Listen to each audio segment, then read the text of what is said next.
Yang amanah adalah yang menegakkan aturan dan hukum Allah. Yang khianat adalah yang mencampakkan aturan dan hukum Allah dan bikin aneka hukum dan aturan bikinan manusia.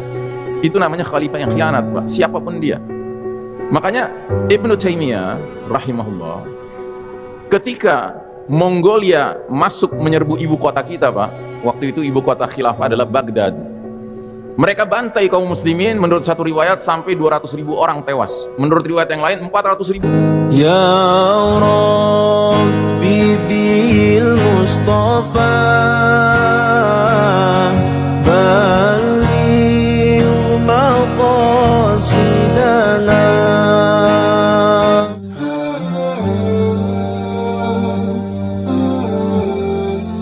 Tapi inti ideologinya sama. Mereka hanya faham perkara yang zahir, yang material dari kehidupan dunia, sedangkan akhirat mereka lalai.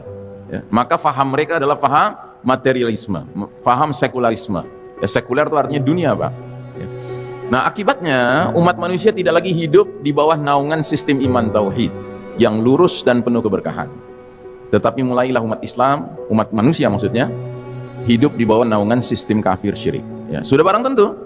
Kenapa? Karena yang memimpin dunia orang kafir, Pak. Tidak mungkin orang kafir mau meneruskan warisan sistem iman tauhid yang kita telah tanamkan, yang telah kita contohkan selama 1342 tahun. Ingat, Pak, sejarah umat Islam itu bukan sejarah main-main, Pak. Kita ini sejarah kepemimpinan. Ya, maka kalau umat Islam tidak memiliki mental kepemimpinan, itu tandanya ada masalah dalam dirinya. Bahwa kita sekarang sedang tidak memimpin itu lain perkara, Pak. Tapi seharusnya kita menyadari bahwa sejarah kita bukan sejarah bangsa pengekor kita ini bangsa pemimpin, Pak. Ya, 1342 tahun kita memimpin umat manusia. Baru 100 tahun barat kafir Yahudi Nasrani ini memimpin kita. Tapi kita lihat kerusakan yang mereka timbulkan dahsyat sekali. Nah, jadi saudaraku rahimakumullah, selanjutnya Nabi juga memperingatkan bahwa sekalipun kalian sudah berada pada posisi di atas, bisa saja Islam itu kemudian terurai kembali, terlepas kembali. Dan bagaimana urut-urutan lepasnya Nabi sebutkan dalam hadis, ya, yang kita lihat di layar sekarang ini. Sungguh ikatan Islam akan terlepas simpul demi simpul. Bila satu simpul lepas, manusia bergelayutan pada simpul berikutnya. Dan simpul yang paling awal bakal lepas adalah simpul hukum, dan yang paling akhir adalah simpul sholat. Ya.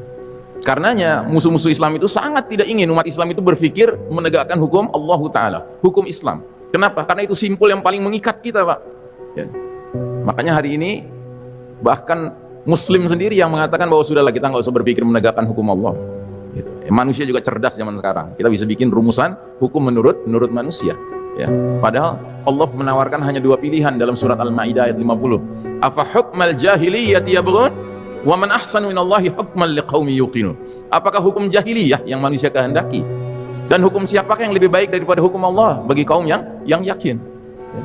Nah, jadi saudaraku rahimakumullah, semenjak runtuhnya sistem iman tauhid, maka kondisi umat Islam semakin melemah karena rumah besar tempat berlindung dan bernaung telah runtuh.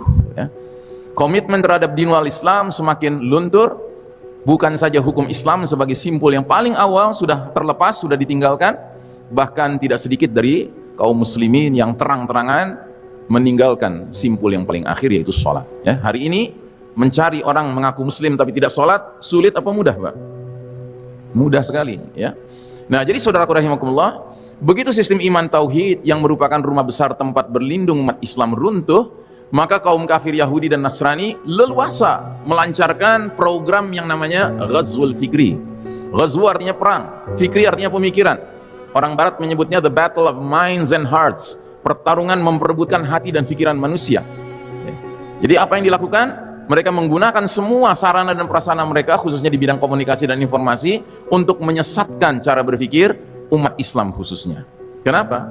Karena cuma umat Islam lah yang masih memiliki satu-satunya jalan hidup yang benar yang bisa menjadi penghalang mereka.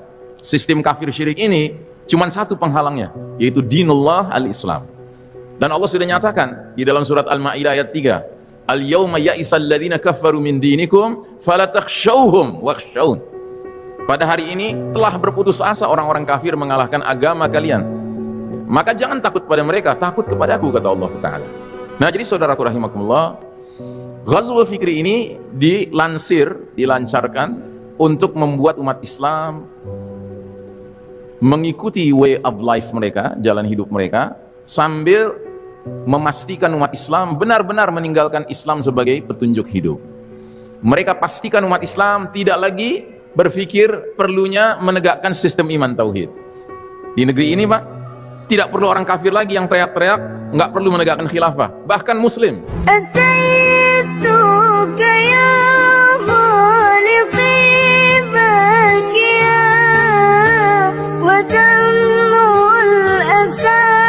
كل حين يسير